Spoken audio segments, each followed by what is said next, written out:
Aceh Tengah resmi memiliki desa percontohan untuk menjadi desa cinta statistik atau desa cantik. Proses peresmiannya dihadiri Deputi Metodologi dan Informasi Statistik Dr. Imam Mahdi. Dalam sambutannya disampaikan Imam bahwa Presiden Republik Indonesia ingin mewujudkan Indonesia maju. Salah satu indikasi negara maju adalah tingkat literasi data yang sudah tinggi. Untuk itu, BPS, Bappenas, dan kementerian maupun lembaga lainnya mencanangkan program literasi data melalui tingkat desa. Program ini mendapatkan apresiasi dari tingkat global.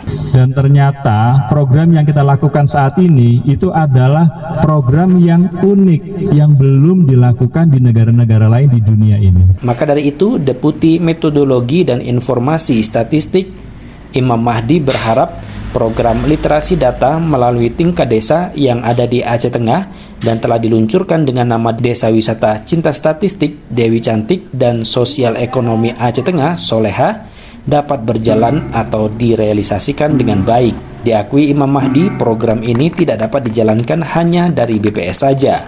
Butuh kerjasama dan SDM yang mendukung dalam menjalankan program literasi data melalui tingkat desa. Diketahui 6 desa di Kabupaten Aceh Tengah menjadi binaan BPS dengan program Desa Cantik. Kepala BPS Aceh Tengah, Nuri Rosmika, menyampaikan BPS memiliki keinginan untuk membina desa agar memajukan statistik desa.